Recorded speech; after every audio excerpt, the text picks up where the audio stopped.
So from my experience of teaching, I did put together a curriculum that is available for you to use in your homeschool or to teach a co-op class. So there is the downloads are subject to different pricing for a co-op, so be sure to email me and get all that information if you want to use it. But I will show you. So it is everything that you need except for the actual books to teach a class. So this is what it looks like. And for my podcast listeners, I am showing the lap book that I have created for the kids to use during the class. And I will leave the link in the description below so you can head on over to lifeunboxed.blog. And there's a video on there that'll show you the whole lap book too. So you don't have to necessarily watch this. You can get a sneak peek at what's inside over there. So then we open it up, and this is where they have artist puzzles. They have the flip books where they track the artwork. They have a movement wheel. They have coloring books. So all of this is part of the curriculum. You don't have to do anything. You don't have to make anything. You do have to print and cut everything out on your own. So I can't do that for you. But here is the best part about this class. You don't need to be an artist to teach it. I am not an artist, although my husband tells me that I have an inner creative that is tired of being held hostage and trying to break free. So we're still trying to figure out how this creative is going to break free. But I am really not an artist, yet I love teaching this class. It is very hands-on because my philosophy is occupied hands listen better. Help with listening ears. And it just from the experience, because it's been taught, I've taught this with elementary students, that it is true. Occupied hands make better listeners. So if you want to dip your toes into the waters of teaching, then this is a perfect homeschool co-op class to start with. And I'm not just saying it because I made it. This has been tried and tested and proven to be true.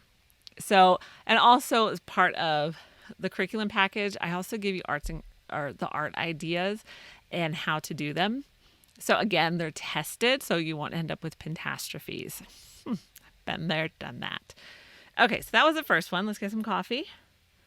Class number 2 is comic book drawing. So this one does require some talent. Maybe. I really think that you could kind of push it. If you like telling stories or you just like comic books, I think you can teach this. So if you have the talent or if you just love comic books, then this would be such a fun class to teach. And you can get the pages off Pinterest or you can easily make them yourself.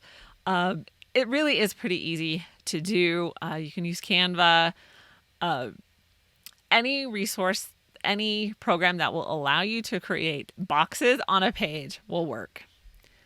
And you can teach creative writing through the medium of comic book writing. So let your imagination run wild. And if you feel like you're not going to have enough to fill a whole class, add biographies of famous comic book writers. Stan Lee comes to mind, or the history of comic books, different things like that. The history of illustration, you can add those throughout your semester. So use the entire semester for the students to write an entire comic book. And that can be 10 pages, it can be 20 pages. However you want to do it, they can work on it each week. Number 3, perspective drawing. So this does require some expertise, but it is a very popular class for middle school and high school age. So if you have the skills, then teach this class. You don't need to be an expert though. Just have a basic understanding of how to do it. All right, so number 4 is model building. And I swiped some of my son's models so I can show you what they look like. So my boys have loved this class, and it is just small metal models. You can find them at Hobby Lobby, or I know they're on Amazon as well. So this is what they look like. That's one. Here's another one. And for my podcast listeners, I'm just showing small metal models. One was a spaceship, and the other was an AT-AT from Star Wars. So there's a lot of variety that you can find. And again, Hobby Lobby, you can probably find them at Michael's too, or Joann's. So basically, they just worked on these models during class. So in each class, the teacher maybe would give them some help, show them what to do. That's what they did. That was the entire class. So you don't need any skills for this, just an ability to read instructions. And this was a very popular class, especially with the boys in co-op.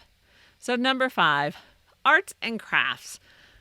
This is one of those classes that you can do anything with and with any age group. So get cozy on the couch and start scrolling through Pinterest to get some inspiration. I do always recommend that you test out your pinspiration before you actually use them in class, because you may have some pintastrophes, which I have had. But just pick an arts and crafts. Just pick a project, one for every class. And if you want to theme it. You can really do anything with this class. Christmas ornaments. This is number 6. So this is another fun class for any age group. And again, it really only requires scrolling through Pinterest, testing your Pinterest pins, and then picking which ones to make. And you work on one each week. Number 7 is scrapbooking. So for one semester, my daughter took a scripture scrapbooking class, so no pictures required. So they wrote out different Bible verses and then decorated the pages. So it was really easy to do. The teacher had like black paper notebooks, and each week they just designed their different pages. And I think the best part that she enjoyed was the teacher had made it an all-girls class. And for her, it was just a lot of fun to just be with girls. You have to understand, she has 4 brothers and 1 sister who's 10 years younger than her. So for her to get just girl time is very rare. So that was what made this class very fun for her.